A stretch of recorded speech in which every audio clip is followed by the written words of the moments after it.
بسم الله الرحمن الرحيم. ألم تر كيف فعل ربك بأصحاب الفيل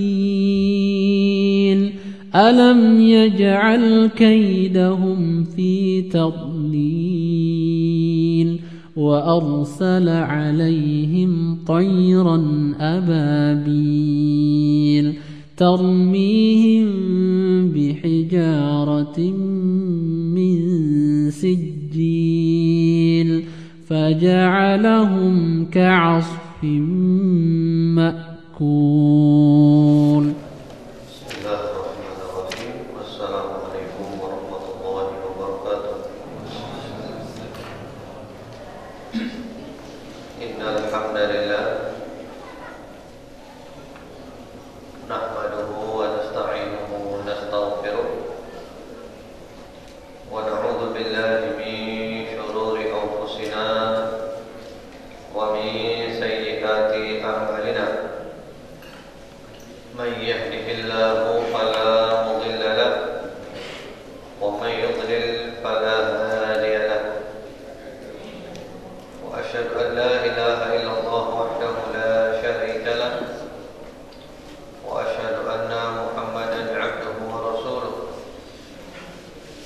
صلى الله عليه وعلى آله وسلم تسليما كثيرا. أما بعد، اللهم إنا نسألك علما نافعا ونعوذ بك من علم لا ينفع. معاشر المسلمين، إخوان وأخوات الله rahimakumullah. Hari ini adalah hari Rabu tanggal 26 Ramadan 1433 Hijriah yang bertepatan dengan tanggal 15 Agustus 2012. Dan insyaallah kita akan lanjutkan kajian kita tafsir Juz Amma. Insyaallah pada siang hari ini kita akan mengkaji surat Al-Fil, yaitu surat yang urut-urutannya nomor 105. Dan surat ini berisi 5 ayat. Surat ini adalah surat Makkiyah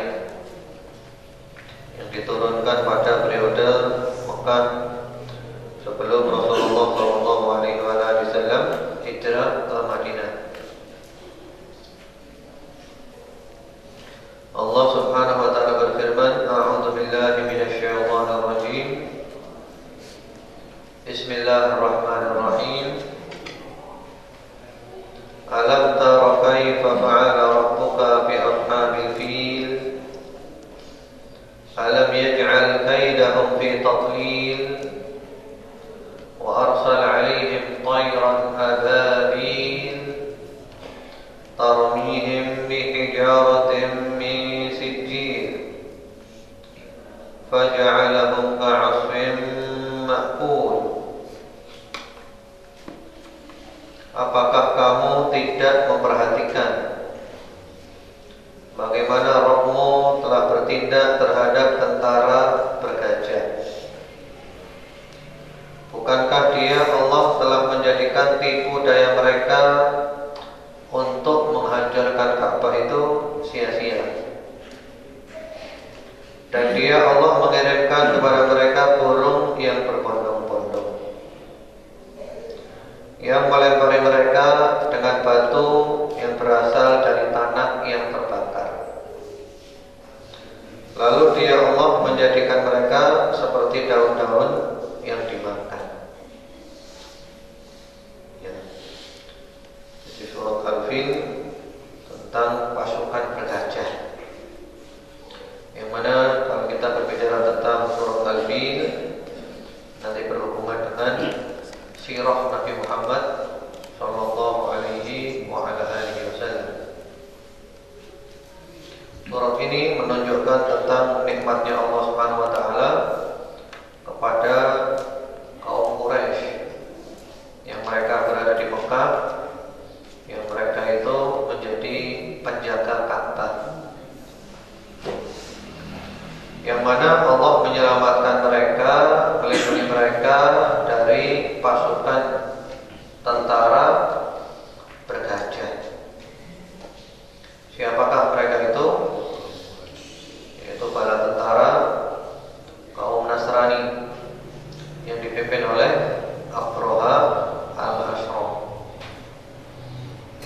Abraha ini berhasil menguasai Yaman, berhasil menguasai negeri Yaman. Waktu itu Abraha membangun sebuah gereja yang sangat mewah, yang tinggi menjulang, yang bagus. Abraha ini ingin supaya orang-orang tidak lagi pergi haji ke Mekah, tapi pindah hajinya ke gerejanya dia yang tempatnya berada di Sana'a, di Yaman, di ibu kota Yaman. Kemudian ada sebagian orang Arab yang tidak suka dengan keinginan Abraha ini, lalu dia merendahkan gereja yang dibuat oleh Abraha. Karena niatnya jelek sudah, yaitu buang hadas di sana, membuang hadas di sana, buang air di sana, buang air besar di sana, perak di sana diperakin gerejanya. Kemudian Abraha marah, maka dia berkeinginan untuk menghancurkan Ka'bah, menyusun pasukan yang sangat besar berangkat ke Mekah untuk menghancurkan Ka'bah. Dan dengan izin Allah Subhanahu wa taala, ketika sudah memasuki Mekah, gajah-gajah itu tidak mau pergi menuju Ka'bah. Kalau diarahkan ke Ka'bah tidak mau jalan. Kalau diarahkan ke tempat lain, gajahnya mau jalan. Akhirnya Abraha dan pasukannya ini tetap bersikeras untuk menghancurkan Ka'bah. Mau dihancurkan berkeping-keping, tidak berbekas lagi. Ya. Kemudian Allah Subhanahu wa taala mengirimkan wa arsala 'alaihim thayran ababil. Allah mengirimkan burung yang berbondong-bondong. Tarmihim bi hijaratin min sijil, yang mana burung itu masing-masing membawa 3 batu. Jadi masing-masing burung membawa 3 batu. Yang satu di paruhnya, yang 2 ada di cakarnya. Batu yang keras, batu yang keras. Kemudian batu itu dilemparkan oleh burung tersebut dan mengenai pasukan bergajah, mengenai mereka, faja'alahum ka'asfin ma'kul, sehingga mereka seperti daun yang dimakan. Artinya mereka itu hancur. Daun kalau dimakan kan hancur. Mereka itu hancur. Jadi kalau batu tadi kena kepalanya tembus sampai bawahnya. Kalau kena bagian depannya tembus sampai belakangnya. Jadi ibaratnya kalau sekarang ini seperti timah panas. Apa timah panas itu? Seperti peluru, kayak orang ditembak itu kan, tembakan yang keras kita tembus. Ya, dulu nggak ada tembak, tapi ada burung ababil. Ya, dan ini merupakan penjagaan Allah Subhanahu wa taala terhadap Ka'bah. Dan ini juga merupakan isyarat ya. Isyarat bahwasanya di Mekah itu akan lahir seorang yang besar.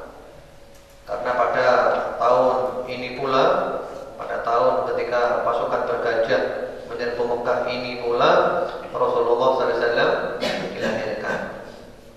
Sehingga dikenal kelahiran beliau kapan? Tahun gajah. Rasulullah dilahirkan tahun gajah.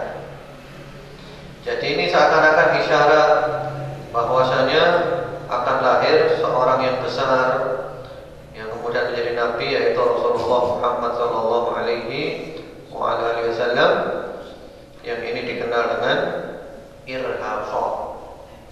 Para ulama menyebut itu irhasah.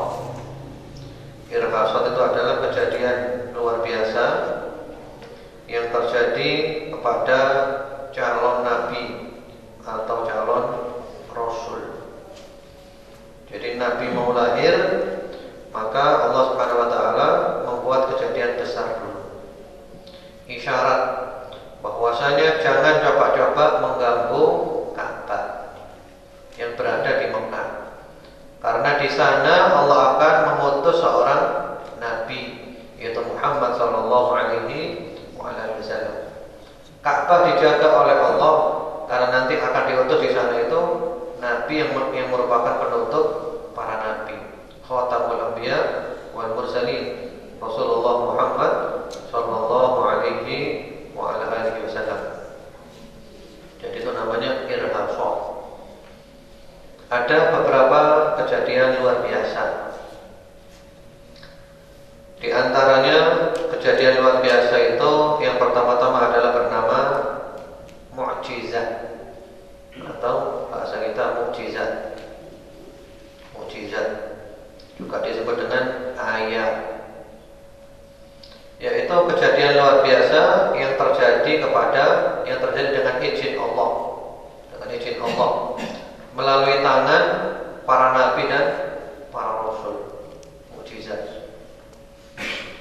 Kejadian luar biasa dengan izin Allah Subhanahu wa taala yang terjadi melalui tangan para nabi dan para rasul.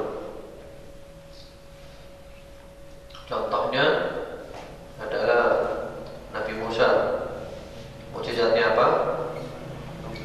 Tongkat, diantaranya tongkat yang bisa berubah menjadi ular, yang dipukulkan ke laut, lautnya membelah. Kemudian Nabi Isa alaihissalam, mukjizatnya apa? Ya, bisa menyembuhkan penyakit-penyakit yang tidak bisa disembuhkan oleh dokter. Ya, menjadikan orang yang punya penyakit belang bisa sembuh, orang buta bisa melihat, bahkan orang mati bisa hidup dengan izin Allah Subhanahu wa taala. Demikian pula para nabi yang lain termasuk Rasulullah Muhammad sallallahu alaihi wasallam. Beliau oleh Allah diberi mukjizat yang sangat banyak. Di antaranya adalah membelah bulan dengan izin Allah, bisa membelah bulan jadi dua. Termasuk mukjizat Nabi yang paling besar apa? Apa? Al-Quran. Al-Quran. Jadi mukjizat para nabi itu adalah sesuai dengan apa yang paling hebat pada masanya. Yang paling hebat pada masanya itu apa? Maka mukjizat para nabi seperti itu dan mengalahkan itu semuanya. Sehingga orang yakin bahwa ini bukan sembarangan. Ini hebat, ini luar biasa, bukan sembarangan. Pada zamannya Nabi Musa, saat itu paling hebat apa? Ilmu sihir, ilmu perdukunan. Nabi Musa oleh Allah diberi ilmu yang luar biasa yang mengalahkan ilmunya semua tukang sihir. Sehingga tukang sihir pun yakin bahwa yang dimiliki Nabi Musa bukan sihir. Dan tukang sihir itu iman semua. Demikian pula pada masa Nabi Isa alaihissalam, yang paling hebat apa saat itu? Ilmu kedokteran. Ilmu kedokteran. Kemudian oleh Allah beliau diberi mukjizat yang mengalahkan semua ilmu kedokteran. Dokter tidak bisa. Nabi Isa bisa dengan izin Allah Subhanahu wa taala. Juga pada masa Nabi Muhammad sallallahu alaihi wasallam, yang paling hebat apa pada masa beliau? Adalah orang membuat syair, puisi, membuat puisi. Nah, Rasulullah SAW diberi mukjizat berupa Al-Quran, yang mana mereka ditantang, kalau memang kamu tidak percaya dengan Al-Quran, kamu buat seperti Al-Quran, tidak bisa. Kamu buat 10 surah, tidak bisa. Kamu buat 1 surah, tidak bisa. Kamu buat 1 ayat, tidak bisa. Berarti ini bukan bikinannya manusia. Ini adalah merupakan firman Allah Subhanahu wa ta'ala, wahyu-wahyu dari Allah Subhanahu wa ta'ala. Jadi itu yang pertama ya, mukjizat. Yang kedua adalah irhasat. Irhasat kejadian luar biasa yang terjadi dengan izin Allah Subhanahu wa ta'ala melalui calon nabi, calon rasul. Seperti yang terjadi kepada Nabi Muhammad sallallahu alaihi wasallam. Sebelum beliau lahir ada kejadian luar biasa, pasukan bergajah dihancurkan. Termasuk juga ketika beliau lahir, ibunya Nabi Muhammad sallallahu alaihi wasallam. Siapa nama ibunya? Ibunya Nabi siapa namanya? Aminah bintu Wahab. Aminah bintu Wahab. Ya. Ibunya tidak merasakan sakit ketika mengandung Nabi Muhammad sallallahu alaihi wasallam. Tidak merasakan sakit sebagaimana layaknya orang mengandung. Bahkan ketika melahirkan Nabi Muhammad sallallahu alaihi wasallam, ya, ibunya melihat ada nur, cahaya keluar. Cahaya keluar yang cahaya ini menerangi kerajaan-kerajaan yang ada di negeri Syam. Di negeri Syam. Dan ini adalah isyarat kejadian luar biasa. Kemudian juga Rasulullah Muhammad SAW ketika pergi ke negeri Syam sebelum menjadi Nabi dan Rasul dinaungi oleh awan. Ini semua adalah kejadian luar biasa yang terjadi dengan izin Allah melalui tangan para Nabi dan para Rasul. Namanya apa? Irhafah. Namanya irhafah. Kemudian yang ketiga yaitu karamah atau jamannya karomah. Kalau kata orang di Indonesia keramat, ya. Yaitu kejadian luar biasa yang terjadi dengan izin Allah Subhanahu wa taala melalui tangan aulia Allah. Aulia Allah adalah orang-orang yang dicintai oleh Allah Subhanahu wa taala. Ya, mereka itu alladzina amanu wa kanu yattaqun. Aulia Allah, wali-wali Allah itu adalah orang-orang yang beriman dan bertakwa kepada Allah Subhanahu wa taala. Ada kalanya Allah memberikan kejadian luar biasa. Ya, karomah namanya, karomah. Contohnya seperti Ibunda Maryam ya alaihissalam. Bunda Maryam diberi keramat berupa ya, hamil tanpa suami. Kemudian juga beliau ya diberi oleh Allah Subhanahu wa taala makanan dengan mudah ketika hamil, ketika diusir hanya menggoyang pohon kurma, jatuh rutop dan di depannya ada air yang mengalir. Ini karomah dengan izin Allah Subhanahu wa taala. Demikian pula para sahabat Nabi Muhammad sallallahu alaihi wasallam termasuk Sayyidina Umar. Sayyidina Umar pernah suatu ketika khutbah ya di Madinah. Waktu itu beliau mengirim pasukan untuk perang di negeri lain. Tengah-tengah khutbah tiba-tiba beliau mengatakan, ya Sariyah al-Jabal, ya Sariyah al-Jabal, wahai pasukan, naiklah gunung, kuasai gunung. Dan ini orang-orang di Madinah ini heran semua. Ini gimana ini ceramah kok tiba-tiba teriak, wahai pasukan, naiklah ke gunung, kuasailah gunung. Yang di Madinah heran, apa maksudnya, apa yang di Madinah? Kemudian pasukan perang setelah selesai tugasnya pulang ke Madinah. Mereka bercerita bahwa mereka hampir saja mendapatkan kekalahan. Lalu mereka mendengar suara sahabat Umar radhiyallahu ta'ala anhu supaya naik gunung, menguasai gunung, tempat yang strategis. Akhirnya mereka ke gunung dan Allah Subhanahu wa taala memberikan kemenangan. Ini namanya karomah. Terjadi dengan izin Allah Subhanahu wa taala melalui tangan siapa? Aulia Allah, wali-wali Allah Subhanahu wa taala, kekasih-kekasih Allah Subhanahu wa taala yang mereka itu adalah orang-orang yang beriman dan bertakwa. Dan banyak karomah ini banyak ya. Karena itu di dalam kitab-kitab akidah selalu ada bab yang menjelaskan bahwasanya Ahlus Sunnah wal Jamaah wa nu'minu bi karamatil auliya, bahwasanya kami ahli sunnah wal jamaah mengimani keramatnya para wali, karomah. Kemudian ada lagi yang keempat ada lagi namanya itu istidraj.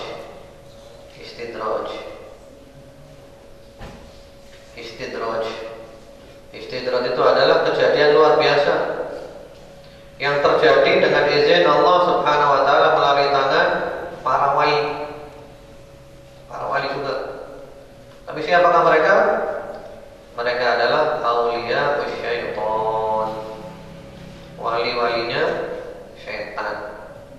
Bukan wali Allah, walinya syaitan. Jadi kalau ada orang ya tidak karu-karuan, jauh dari sunnah, menyimpang dari ajarannya Nabi, nyeleneh, aneh, ya. Kemudian ada kejadian luar biasa, maka itu namanya apa? Istidraj, dilulu oleh Allah Subhanahu wa taala. Itu dilulu oleh Allah Subhanahu wa taala. Ya. Jadi karena mereka itu adalah aulia syaitan, wali-walinya syaitan. Hanya seperti misalnya orang-orang Muslim, orang Hindu atau Buddha bertapa, kemudian menjadi sakti, punya kesaktian, ya, sakti mandraguna, dibakar tidak terbakar, kemudian diapakan lagi, disabet dengan pedang dan mempan, tapi ditusuk jarum mati. Nah, itu namanya siapa? Wali. Tapi mereka itu adalah aulia syaitan, walinya syaitan. Karena mereka durhaka kepada Allah Subhanahu wa taala. Karena itu ada sebuah kitab yang sangat bagus yang ditulis oleh Syekhul Islam Ibnu Taimiyah rahimahullah taala yang berjudul Al-Furqan Baina Auliya'ir Rahman wa Auliya'is Syaitan. Beda antara walinya Ar-Rahman, walinya Allah yang Maha Pemurah, dengan wali-walinya syaitan. Tidak sama. Kalau walinya Allah itu istiqamah, beriman, bertakwa kepada Allah, mengikuti sunnah Nabi Muhammad SAW. Ya, sementara kalau menyimpang dari sunnah, nyeleneh, aneh-aneh, ya, itu namanya wali. Tapi walinya siapa? Walinya syaitan. Kalau ada orang tidak mau ke masjid Jumatan, tidak mau Jumatan ke masjid, kalau Jumatan masuk kamar di rumahnya sendiri, karena Jumatan di Mekah, ya kan? Nah, ini wali. Walinya siapa? Aulia syaitan, walinya syaitan. Karena apa? Menyimpang dari sunnahnya Nabi Muhammad Sallallahu Alaihi Wasallam. Kalau orang Islam itu jangan jalan-jalan gitu, jangan neko-neko. Kalau orang Islam laki-laki ke masjid Jumatan, bukan masuk kamar, Jumatannya di Mekah. Ya tiba-tiba turu di kamar. Ada lagi yang lebih bohong lagi. Iya betul, ke Mekah. Saya tadi ketemu di Mekah. Wah, teman-temannya combine dewe nih bani. Saya ngomong combine dewe. Iya betul, saya Mekah. Saya tadi ketemu dia tawaf di Mekah. Wah, syukur, tak percaya belas. Karena dia adalah walinya syaitan. Jadi di sini ma'asyiral muslimin jamaah sekalian rahimakumullah, ikhwan wa akhwat fillah yang dirahmati oleh Allah Subhanahu wa taala. Jadi surat Al-Fil ini berhubungan dengan sirahnya Nabi Muhammad sallallahu alaihi wasallam. Di antara kandungan yang bisa kita ambil dari surat Al-Fil ini adalah bahwasanya surat ini berbicara tentang nikmat yang diberikan oleh Allah Subhanahu wa taala kepada orang-orang Quraisy yang tinggal di kota Mekah. Sekali lagi mereka dilindungi oleh Allah, mereka dijaga oleh Allah Subhanahu wa taala. Karena di sana ada Ka'bah, ada rumah Allah Subhanahu wa taala. Kemudian juga karena akan muncul seorang nabi yang merupakan penutup para nabi, yaitu Nabi Muhammad sallallahu alaihi wasallam. Kemudian juga bahwasanya Allah itu mempunyai tentara yang banyak. Tentaranya Allah itu banyak. Ada tentara yang bisa kita lihat, ada tentara yang tidak bisa kita lihat. Ya. Di antaranya, nah ini ya, burung menjadi tentaranya Allah Subhanahu wa taala. Kemudian juga di antara faedah yang kita ambil dari surat ini adalah siapa saja yang bermaksud buruk kepada Ka'bah pasti akan dicelakakan oleh Allah Subhanahu wa taala. Jadi dia bermaksud buruk pada Ka'bah, mau merusak Ka'bah, dicelakakan oleh Allah Subhanahu wa taala. Pasti dihancurkan oleh Allah Subhanahu wa taala dengan caranya Allah Subhanahu wa taala. Sehingga dahulu ketika ada renovasi Ka'bah, ya, renovasi Ka'bah dahulu, yang namanya renovasi itu kan dipugar ya, jadi Ka'bahnya dipugar. Nah mereka waktu itu takut, nggak berani kami memugar Ka'bah, nanti kualat, takut luar biasa. Sampai akhirnya ada salah seorang yang mengatakan, kalian memugar Ka'bah ini tujuannya kalian apa? Apakah tujuannya menghancurkan Ka'bah ataukah tujuannya malah memperbaiki Ka'bah? Tujuannya apa? Tujuannya adalah memperbaiki. Jadi kalian tidak sama dengan orang yang tujuannya menghancurkan. Akhirnya dia mulai ya, dia hancurkan Ka'bah untuk direnovasi. Ternyata tidak apa-apa, tidak ada azab yang turun. Akhirnya mereka semuanya berani merenovasi Ka'bah. Jadi Ka'bah pernah direnovasi beberapa kali untuk diperbaiki.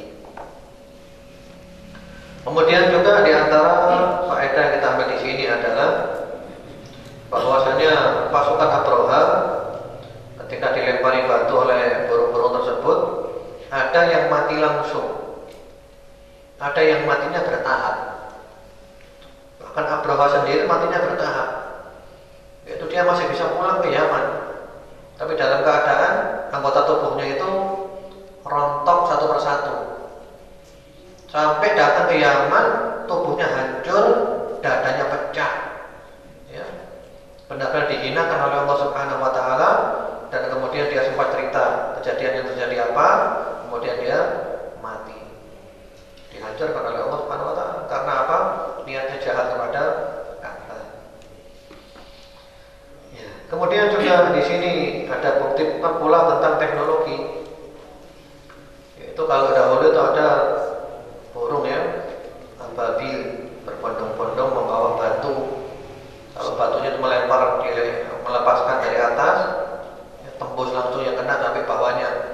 Kalau kena depannya tembus sampai belakangnya. Lalu orang sekarang meniru. Akhirnya mereka menemukan yaitu bukan pesawat. Ya bolehlah pesawat membawa peluru-peluru yang dahsyat. Bukan hanya menghancurkan orang, menghancurkan kota, menghancurkan bumi, menghancurkan rumah.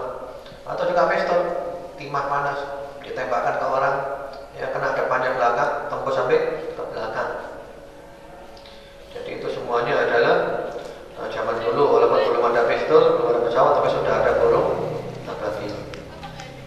Kemudian, ma'asyiral muslimin ikhwan wa akhwat fillah rahimakumullah, ada beberapa poin dari kehidupan Nabi Muhammad SAW yang perlu kita mengetahuinya, yang perlu kita ketahui. Yaitu beliau dilahirkan pada tahun Gajah. Adapun kalau tanggal dan bulannya yang masyhur tanggal 12 Rabiul Awal yang masyhur. Walaupun ada juga pendapat yang mengatakan tanggal 9-nya dan yang lainnya. Tapi yang masyhur adalah 12 Rabiul Awal, tahunnya tahun Gajah.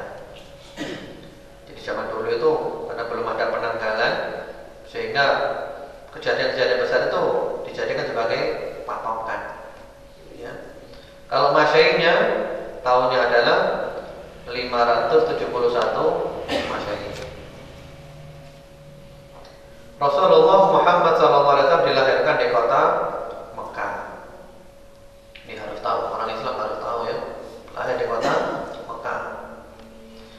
Beliau dilahirkan dalam keadaan yatim karena bapaknya sudah meninggal dunia. Siapa nama bapaknya? Abdullah bin Abdul Muttalib. Ibunya siapa? Aminah bintu Wahab. Yang mana bapak dan ibunya ini sama-sama satu keturunan, yaitu keturunan dari Nabi Ismail, putra Nabi Ibrahim. Yang kemudian mereka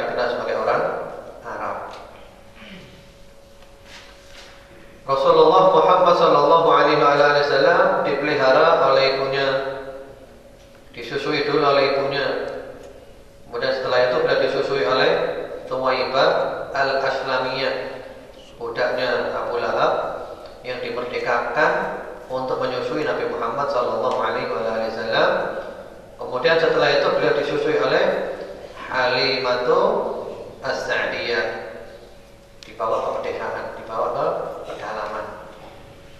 Dan beliau tinggal di pedalaman selama 4 tahun. Sampai terjadi di sana kejadian itu dibelah dadanya Nabi Muhammad SAW oleh malaikat Jibril, dibersihkan dari berbagai macam kotoran. Lalu ibu susuannya Halimah As-Sa'diyah ketakutan, dikembalikan kepada ibunya lagi, diasuh oleh ibunya. Pada usia 6 tahun oleh ibunya diajak pergi ke Madinah untuk menyambung tali silaturahmi kepada kerabat-kerabat yang ada di Madinah. Setelah dari Madinah pulang lagi ke Mekah. Di tengah perjalanan di tempat namanya Al-Abwa, ibunya sakit tambah parah, akhirnya meninggal dunia. Ya. Kemudian beliau dibawa pulang oleh Ummu Aiman, pembantunya. Ada juga riwayat mengatakan juga oleh kakeknya Abdul Muttalib. Kemudian beliau sekarang diasuh oleh kakeknya. Jadi umur 6 tahun sudah yatim piatu. Diasuh oleh kakeknya Abdul Muttalib. Dihormati, dicintai luar biasa oleh kakeknya. Namun tidak lama, umur 8 tahun kakeknya meninggal dunia. Dan beliau diasuh oleh pamannya yang bernama Abu Thalib. Ya, diasuh, dihormati luar biasa, dilebihkan daripada yang lainnya. Dan Abu Thalib ini untung mengasuh Nabi Muhammad SAW. Mula-mula miskin, ya, kambingnya kurus-kurus, susunya tidak keluar. Ketika mengasuh Nabi Muhammad SAW, diberi oleh Allah barokah, kehidupannya menjadi sejahtera. Ya, hewan-hewannya menjadi gemuk-gemuk, susunya banyak. Karena Nabi Muhammad itu barokah. Di mana beliau ada, di sana turun barokah dari Allah Subhanahu Wa Taala. Sudah, ya, sampai singkat cerita pada umur 12 tahun, ketika itu Abu Thalib akan pergi ke negeri Syam untuk berdagang. Mula-mula Nabi Muhammad mau ditinggal, tapi Nabi Muhammad lebih ingin ikut. Umur 12 tahun, akhirnya diajak pergi. Dan subhanallah, di negeri Syam itu ada seorang pendeta namanya Buhairah, seorang rahib namanya Buhairah. Ya, pergi ke sana. Buhairah ini keluar langsung menjemput rombongan orang-orang dari Mekah, langsung menemui Nabi Muhammad SAW. Langsung Buhairah tahu. Buhairah mengatakan, ini adalah calon Nabi, ini adalah utusannya Allah Subhanahu Wa Taala. Orang-orang heran semua. Kamu kok tahu? Iya, saya tahu. Di kitab kami ada. Di kitab kami, di kitab Injil telah dijelaskan kapan kemunculannya, ciri-cirinya. Termasuk ada cap kenabian di belakang punggungnya. Dilihat betul ada. Lalu Buhairah berpesan, kamu bawa pulang anak ini karena khawatir dicelakakan oleh orang-orang yang tidak suka, oleh orang-orang Yahudi dan ahli kitab yang tidak suka. Nah, itu ini adalah merupakan bukti orang kafir saja kenal dengan Nabi Muhammad Sallallahu Alaihi Wasallam. Allah mengatakan di dalam Al-Quran, ya'rifunahu kama ya'rifuna abna'ahum. Mereka kenal dengan Nabi Muhammad SAW seperti mereka kenal dengan anaknya sendiri, tahu ciri-cirinya semuanya. Kemudian Rasulullah SAW ketika di Mekah itu juga kerja sebagai penggembala kambing. Dan banyak para nabi yang oleh Allah diberi ilham untuk menggembala kambing. Jadi latihan sebelum menggembala manusia, menggembala kambing dulu. Kenapa menggembala kambing? Karena penggembala kambing itu sifatnya adalah rahmat. Soalnya kambing itu binatang yang ngeyel, ya. Menggembala kambing dengan menggembala bebek, enakan mana? Enak bebek. Bebek itu walaupun 200 bebek, 500 bebek, nurut aja. Biasanya nanti itu main. Enak. Ya Pak Pedus. Kambing bagaimana? Siji lu akeh aku makan. Ditarik ke ngalor jaluk ngidul. Tidak ngidul jaluk ngalor. Siji yang meneh loro tambah malih. Tambah sulit.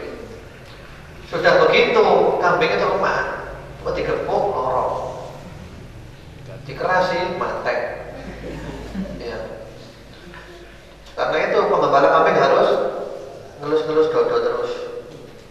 Soalnya apa? Nah ini umatnya wedus, lemah, ngeyel, lemah, dikerasi, mati. Dia harus sabar. Kemudian juga kambing ini gampang menjadi mangsanya serigala. Lepas dari rombongan dimangsa oleh serigala. Manusia juga gitu, lepas dari rombongannya dimangsa oleh setan. Sehingga dituntut penggembala kambing ini untuk bersifat rahmat, sabar, rahmat, kasih sayang. Itu hikmahnya. Ya, menggembala manusia dengan menggembala kambing, angin nanti. Hah? Menggembala manusia dengan kambing sulitan mana? Sulitan mana? Ya, sulitan manusia. Karena kalau kambing satu jenis saja, wedus sudah stop hari. Kalau manusia menggembala manusia macam-macam. Ada manusia wataknya kayak kambing, ada manusia wataknya kayak sapi, ada manusia wataknya kayak bebek, ada manusia wataknya kayak singa, kayak serigala, macam-macam. Jadi menggembala berbinasa. Sudah tersinggung sampai ada itu. Nggak sampai insya Allah manusia seutuhnya. Pokoknya yang dengar ini manusia seutuhnya, jika kamu, jika kamu, ya manusia juga. Jadi itu ya menggembala kambing. Kemudian Rasulullah Muhammad SAW pernah pergi ke negeri Syam lagi pada umur 25, berdagang membawa perniagaannya Sayyidah Khadijah yang mendapat barokah yang banyak. Akhirnya Khadijah ini simpati kepada Nabi Muhammad SAW. Ya, simpati, lihat akhlaknya, barokahnya dan yang lainnya. Waktu itu Khadijah umurnya berapa? 40 tahun dan menjadi janda, 2 kali menjanda. Kemudian punya beberapa anak. Simpati kepada Nabi Muhammad SAW. Dan subhanallah, dengan izin Allah kayu bersambut. Singkat cerita terjadilah pernikahan.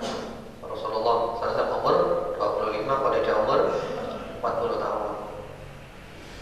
Kemudian setelah itu ketika beliau berusia 35 tahun terjadi renovasi Ka'bah. Renovasi Ka'bah beliau usia 35 tahun, renovasi Ka'bah. Semua suku ikut serta bangun Ka'bah. Sampai ketika hendak meletakkan Hajar Aswad, mereka ribut rebutan. Yang meletakkan siapa? Rebutan. Sampai terjadi pertumpahan darah. Lalu Allah memberikan ilham kepada mereka, sudah gini aja, kita lihat orang yang pertama kali masuk ke dalam masjid, dialah yang meletakkan. Setuju? Setuju semuanya. Subhanallah, yang masuk adalah Rasulullah Muhammad SAW dan mereka semuanya setuju. Ja'akum al-amin, rodina bil-amin. Yang datang adalah orang yang al-amin, yang sudah terpercaya. Amir itu kalau dia. Ya, dan ini merupakan takdirnya Allah. Memang Allah itu hendak ya menakdirkan Nabi Muhammad yang meletakkan Hajar Aswad. Cuma ceritanya dibuat begini dulu. Ada ceritanya dulu. Dan beliau tidak serta-merta meletakkan dengan tangannya. Beliau menggelar sorbannya, Hajar Aswad dengan tangannya. Kemudian beliau minta kepada semua suku untuk ikut mengangkat sorban tersebut. Jadi semuanya ikut merasa disertakan. Setelah sampai di tempatnya, barulah beliau mengambil dengan tangan mulia beliau, diletakkan di tempatnya Hajar Aswad. Dan ini isyarat bahwa beliau Nabi Muhammad adalah orang yang bijaksana. Beliau adalah orang yang mempersatukan umat. Beliau adalah orang yang menghindarkan pertumpahan darah. Ini isyarat. Kemudian beliau sebelum menjadi Nabi dan Rasul dikenal punya pribadi yang baik, tidak pernah menyembah berhala, jujur dan berbagai macam kebaikan, dan terkenal beliau. Sampai akhirnya ketika beliau berusia 40 tahun, Allah menjadikan beliau suka menyendiri di Gua Hira, bertahannud, beribadah dengan cara agamanya. Nabi Ibrahim yang masih tersisa ibadah di Gua Hira. Ya. Jadi kalau zaman dulu itu berada di gua, di hutan, ya, di tengah padang pasir. Kalau sekarang kita sudah diganti dengan iktikaf di masjid. Jadi ini iktikaf ini sama dengan bertahannud di Sampai akhirnya beliau mendapatkan wahyu dari Allah Subhanahu wa taala, mula-mula surat Al-Alaq, Iqra ayat 1 sampai 5. Beliau menjadi nabi. Kemudian beliau sempat ketakutan, didatangi malaikat Jibril. Beliau takut luar biasa. Pulang kepada Ibunda Khadijah. Oleh Ibunda Khadijah dihibur, tenang saja, jangan takut, karena kamu adalah orang yang baik. Allah tidak mungkin menghinakan kamu. Disebutkan kebaikan-kebaikan Nabi Muhammad Sallallahu Alaihi Wasallam. Ya. Jadi waktu itu Nabi Muhammad umur 40. Khadijah umur berapa berarti? 50. Berapa umurnya? 55, berarti sudah sangat matang. Sangat matang ya. Memang Rasulullah membutuhkan figur Khadijah yang kaya raya, matang. Akhirnya dibawa ke rumahnya sepupunya Khadijah yang bernama Waraqah bin Naufal.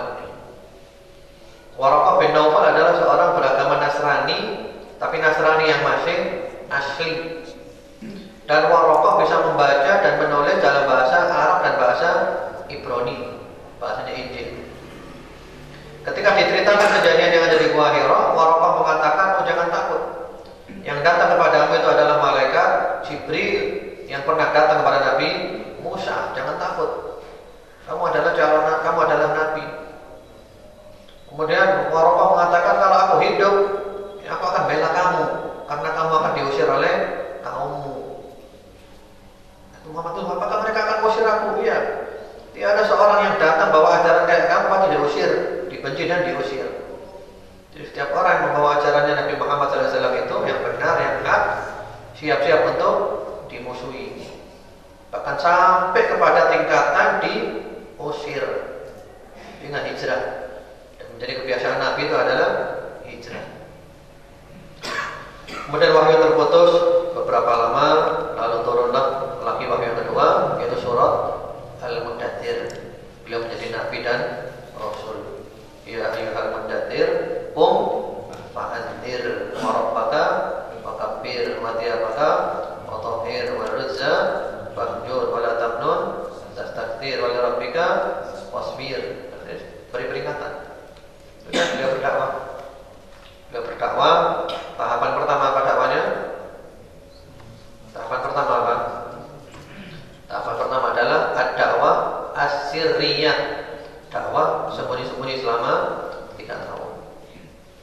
Pada hari pertama beliau dakwah itu langsung 4 orang iman tanpa pikir-pikir dulu.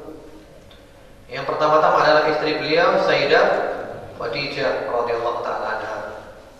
Langsung iman tanpa pikir-pikir dulu. Yang kedua adalah sepupu beliau sekaligus yang dalam pengasuhan beliau, Ali bin Abi Thalib, yang masih kecil saat itu, langsung iman tanpa pikir-pikir dahulu.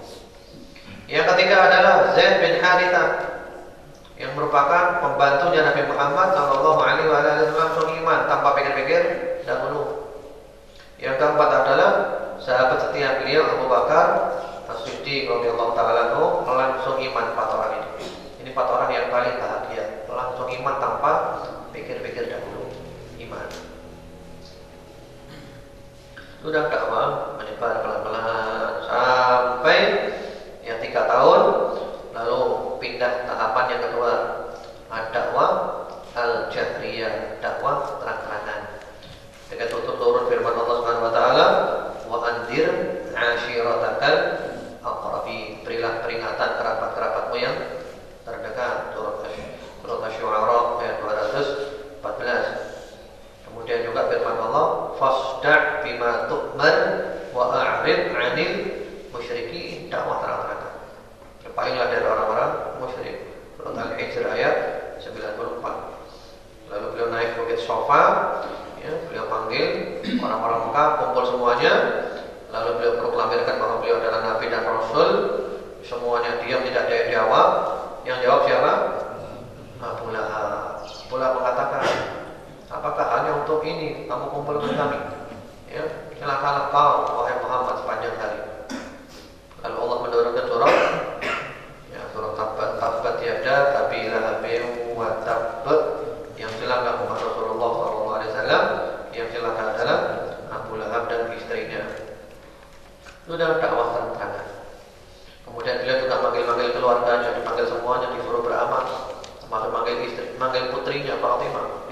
beramal. Beliau tidak bisa menolong kalau mereka tidak beramal dan tidak beriman. Sudah banyak gangguan yang diganggu, termasuk kaum lemah, para budak, sahabat Bilal disiksa, masuk Islam disiksa. Sahabat Ammar bin Yasir, bapaknya, namanya siapa bapaknya? Ammar bin Yasir, bapaknya siapa? Yasir. Dan ibunya siapa namanya? Sumayyah. Namanya Sumayyah disiksa, tapi mati bapaknya, ibunya mati. Bahkan ibunya disiksa dengan siksaan yang sangat luar biasa. Tapi kematiannya pun karena apa? Mohon maaf ya, karena kemaluannya ditombak kemaluannya, mati. Sehingga beliau dikenal sebagai awwal syahidatin fil Islam. Perempuan yang pertama kali mati syahid dalam Islam adalah Sumayyah, ibunya Ammar bin Yasir. Ammar bin Yasir juga disiksa. Kemudian juga sahabat-sahabat yang lainnya, Suhaib, Khabbab, para budak itu. Kemudian juga Rasulullah SAW diganggu dengan berbagai macam gangguan. Sudah tidak berhasil semuanya. Ya, beliau diberi tawaran, mau diberi harta, jadi orang kaya, diberi perempuan, diberi apa? Tidak berhasil semuanya. Dia ada tawar menawar, ya, menyembah Tuhan mereka selama setahun. Kalau mereka mau menyembah, masuk Islam selama setahun. Ditolak juga turun surat Al-Kafirun. Sampai akhirnya sempat diboikot secara total, embargo total. Keluarganya Nabi diembargo selama kurang lebih 3 tahun. Jadi diembargo total, tidak boleh dagang dengan mereka, tidak boleh kumpul mereka, tidak boleh menikah dengan mereka. Tapi makanan pun tidak ada. Sampai disebutkan makanan yang mereka makan saat itu adalah makan rumput-rumput. Ya, subhanallah, luar biasa. Kalau kita belum sampai seperti itu, kita masih makan apa? Makan nasi rawon, yang masih enak, soto. Dulu makan rumput, Allahu Akbar. Kemudian Rasulullah SAW ketika di Mekah ini kalau berdakwah sering kumpul di Darul Arqam, rumah milik Pak Arqam. Itu merupakan markas dakwah, kumpulnya di sana. Sampai gangguannya luar biasa, Rasulullah SAW mengizinkan para sahabat untuk hijrah ke negeri Habasyah, Ethiopia, hijrah pertama. Tapi ada hijrah yang kedua, yang waktu juru bicaranya adalah Ja'far bin Abi Thalib. Pandai berbicara, sehingga Raja Najasyi, raja dari dari Ethiopia itu masuk Islam. Karena kayak bicaranya yang pandai menerangkan Islam. Kemudian pada periode Mekah ini pula, alhamdulillah, sahabat Hamzah, sahabat Umar masuk Islam. Sehingga Islam menjadi tambah kuat. Dengan masuk Islamnya 2 orang kuat ini masuk Islam. Sampai pada tahun 10 kenabian, di situ wafat Abu Thalib, paman beliau, kemudian istri beliau Khadijah. Nah, ini musibah berat. Abu Thalib selalu bela Nabi. Jadi Abu Thalib membela Nabi luar biasa. Dan meninggal dunia dalam keadaan tidak mau mengucapkan La ilaha illallah. Rasulullah subhanallah kecewa. Tidak selang berapa lama meninggal dunia, istri tercintanya Khadijah radhiyallahu taala yang bela Nabi bukan main. Bela Nabi ya, dengan badannya, dengan jiwanya, dengan rohnya, dengan hartanya, meninggal dunia. Sehingga sebagian ahli sirah menyebut tahun itu adalah Amul Huzni, tahun kesedihan. Namun tidak berlanjut kesedihannya, beliau nikah dengan Saudah. Setelah itu tidak lama, setahun kemudian menikah dengan Aisyah radhiyallahu taala anhum ajma'in. Karena gangguan semakin keras di Mekah ini, beliau putuskan untuk hijrah ke Taif. Wah, Mekah kayaknya sudah tidak bisa ini, kita harus hijrah ke Taif. Dengan meninggalnya Abu Thalib, mereka semakin berani ganggu Nabi Muhammad SAW. Semakin berani ganggu, menyambut fisiknya Nabi, melempari Nabi dengan kotoran dan yang lain-lainnya. Berangkat ke Taif ditemani oleh Zaid bin Harithah, pembantunya, jalan kaki ke Taif. Jadi kurang lebih jaraknya dari Mekah ke Taif itu sekitar kurang lebih 80 kilo jalan kaki. Ya, zaman itu dulu. Kalau musim panas ya panas, kalau musim dingin ya dingin. terjal, naik turun gunung Mekah itu. Dengan harapan di Taif disambut dengan senyuman. Setelah sampai di Taif, ternyata ditolak mentah-mentah. Ditolak mentah-mentah. Ditolak. Bukan hanya ditolak, bahkan tokoh-tokoh negeri Taif mengerahkan massa, dikeluarkan semuanya. Laki perempuan, budak-budak dikeluarkan anak jalanan untuk menghalangi jalannya Nabi Muhammad SAW, membuat dua barisan, mengolok-olok Nabi, menghina Nabi, melecehkan Nabi, sambil melempari Nabi dengan batu, dilempari, diteriaki, dilempari batu, sampai bercucuran darah mulia dari tubuh mulia Rasulullah Muhammad SAW. Ya, sudah sampai beliau berteduh di sebuah kebun, yang kemudian pemiliknya itu tidak tega, beliau diberi menyuruh pembantunya Hadas untuk memberi anggur. Beliau sempat makan anggur itu sambil membaca Bismillah. Pembantu itu Hadas heran, apa itu Bismillah itu? Diceritakan oleh Nabi. Kemudian Nabi tanya, kamu dari mana? Hadas bilang dari daerah Nainawa. Oh, Nainawa itu negerinya Yunus bin Matta. Loh, kamu kok tahu dengan Yunus? Kata Hadas. Iya, Yunus itu Nabi, aku juga Nabi, sama-sama Nabi, saudaraku. Langsung Hadas ini menciumi Nabi Muhammad SAW masuk Islam. Jadi Hadas masuk Islam. Kemudian oleh majikannya ditarik, tidak boleh seperti itu. Nabi keluar, kembali lagi ke Mekah. Bayangkannya betapa malunya. Sudah meninggalkan Mekah, sekarang balik lagi ke Mekah. Namun oleh Allah Subhanahu Wa Taala dihibur, ada malaikat penjaga. Malaikat Jibril dulu datang. Wahai Nabi Muhammad, ini ada malaikat penjaga gunung, diutus oleh Allah. Kamu suruh apa saja malaikat ini nurut. Ya, kemudian datang malaikat penjaga gunung. Wahai Nabi Muhammad, saya adalah malaikat penjaga gunung. Anda mau suruh saya apa, saya nurut. Apakah perlu utobbiqu alaihim al-akhshabain? Apakah perlu aku timpakan kepada mereka dua gunung ini? Diledakkan aja dua gunung ini biar mereka tewas semuanya. Iya. Apakah perlu dibom? Kalau sekarang dibom istilahnya. Apa perlu dibom? Kalau antum bagaimana? Kalau kita dipukuli, dilempari batu. Kalau kita paling mana ya wis ketno. Ketno wis tekno wis. Satu itu tekno kabeh. Nabi Muhammad SAW tidak begitu. Beliau mengatakan, tidak wahai malaikat, jangan dihancurkan mereka. Inni arju an yukhrijallah min aslabihim man ya'budullaha wahda la yusyriku bi syai'a. Aku berharap nanti akan keluar dari tulang sulbi mereka anak-anak keturunan yang beribadah kepada Allah dan tidak menyekutukan Allah dengan suatu apapun. Aku berharap nanti kalau bapaknya kafir, aku berharap anaknya masuk Islam. Dan beliau berdoa, Allahumma hdi qaumi fa innahum la ya'lamun. Ya Allah, berilah hidayah kaumku karena mereka tidak tahu. Ya. Kemudian juga ketika beliau di daerah namanya Qarnut Ta'alib, ya, nginep di sana dulu dan perjalanan pulang ini sholat malam, sholat tahajud, ada rombongan jin yang mendengar suara bacaan Al-Qur'annya Nabi Muhammad SAW. Disebutkan dalam riwayat yang lainnya bahwa yang beliau baca saat itu diantaranya adalah surah Ar-Rahman. Kemudian jin-jin itu langsung masuk Islam yang diabadikan oleh Allah di surah Al-Ahqaf ayat 29 sampai 32, juga surah Al-Jin. Wa id sarafna ilaika nafaran minal jinni yastami'una al-Qur'an falamma hadaruhu qalu ansitu falamma qudiya wallaw ila qaumihim mundirin, dan seterusnya. Masuk Islam jin-jin ini. Ini hiburannya Nabi.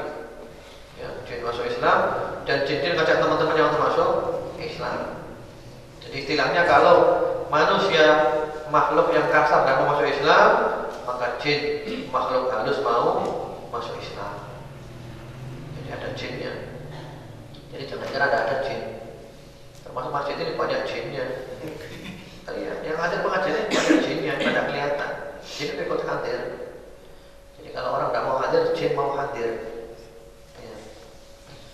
Kemudian setelah itu beliau masuk lagi ke Mekah, dan singkat cerita sampai oleh Allah dihibur dengan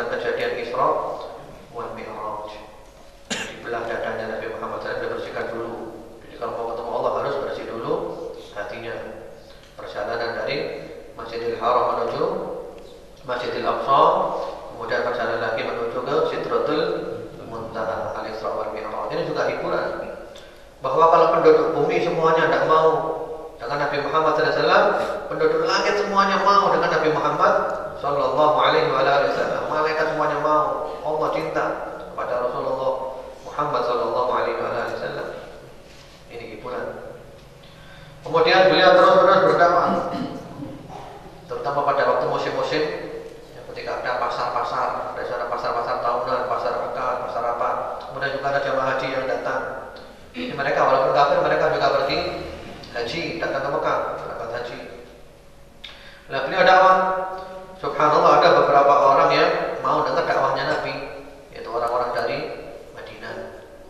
Sampai terjadilah perjanjian Baiat Aqabah yang pertama. Lalu mereka pulang ke Madinah.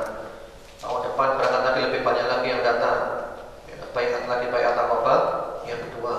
Pulang lagi mereka ke Madinah.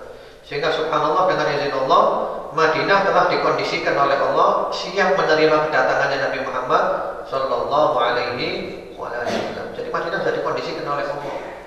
Jadi Madinah tidak ada satu rumah pun sudah masuk Islam semuanya. Sebut-sebut namanya Nabi. Wah, masuk Islam, masuk Islam. Ya. Sampai akhirnya Rasulullah Muhammad SAW oleh Allah diizinkan untuk hijrah ke Madinah. Ya, diizinkan. Waktu itu orang-orang kafir Quraisy mengadakan perkumpulan bagaimana cara yang paling enak untuk memberangus dakwahnya Muhammad ini. Ada yang usul bagaimana kalau di penjara, ditolak, jangan di penjara. Nanti anak buahnya datang ke penjara membebaskan dia. Bagaimana kalau diusir keluar negeri? Oh jangan. Dia ini pandai bicara, nanti dia nyusun kekuatan di sana. Balik lagi nanti menyerah. Bagaimana kalau dibunuh bersama-sama? Jadi semuanya bersama-sama bunuh Nabi. Jika keluarganya Nabi bingung mencari pembunuhnya siapa, dan mereka tidak nuntut bunuh, cukup untuk dibayarkan diat tebusan saja. Ini diterima.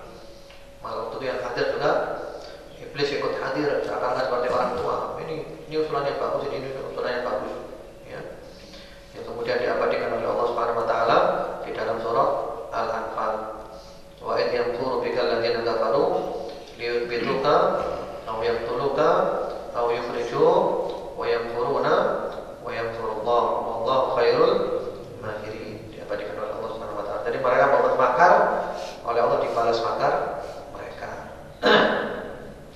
Sampai singkat cerita, dengan izin Allah Subhanahu wa taala, Rasulullah bisa berangkat hijrah ke Madinah. Walaupun mereka buat tipu daya, gagal semuanya, beliau bisa berangkat ditemani oleh sahabat Abu Bakar As-Siddiq radhiyallahu taala anhu, ya, mampir dulu di Gua Thur selama 3 hari 3 malam, kemudian berangkat dengan selamat.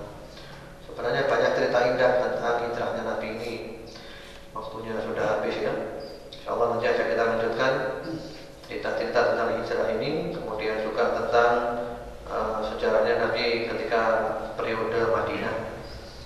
Apa saja yang terjadi di sana. Dan ini masih kelanjutan daripada tafsir surat Al-Fil. Jadi kita berbicara tentang sirahnya Nabi Muhammad Sallallahu Alaihi Wasallam. Berarti sekarang kita masih berada di bagian yang pertama. Nanti ada bagian yang kedua. Perlukan sirahnya Nabi ini? Insya Allah kita sudah tahu semuanya. Cuma sekarang ini kan untuk mengingatkan kembali ingatannya. Ini ada pertanyaan, satu aja saya jawab. Ustaz, apakah fungsi masjid ketika zaman jahiliyah? Tadi dijelaskan bahwa Nabi Muhammad SAW orang pertama masuk masjid meletakkan Hajar Aswad. Apakah Nabi Muhammad sholat? Bagaimana ibadahnya orang jahiliyah? Yang dimaksud masjid tadi itu adalah tempatnya Ka'bah. Jadi mereka sudah menyebutnya sebagai ya, tempat ibadah itu. Ya, maksudnya adalah Ka'bah dan sekitarnya. Jadi sudah ada di sana ibadah. Jadi mereka dahulu walaupun kafir, walaupun musyrik, walaupun jahiliyah, mereka ibadah. Cuma tata cara ibadahnya ya berbeda. Sebagian mengatakan masih ada sisa-sisa ajaran para nabi terdahulu. Hanya mereka menyekutukan Allah Subhanahu wa taala. Kalau Nabi Muhammad SAW sendiri menurut pendapat yang rajih, menurut para ahli sirah, beliau beribadah dengan tata cara agamanya Nabi Ibrahim yang masih ada. Cuma seperti apa kita tidak tahu perinciannya, wallahu a'lam. Ya. Jadi orang-orang musyrik dulu itu, Abu Jahal, Abu Lahab dan teman-temannya itu tahu Allah, kenal Allah. Kalau ditanya siapa pencipta, mereka bilang Allah. Kalau ditanya siapa yang memiliki, mereka bilang Allah. Yang mengatur siapa? Allah. Tapi mereka menyekutukan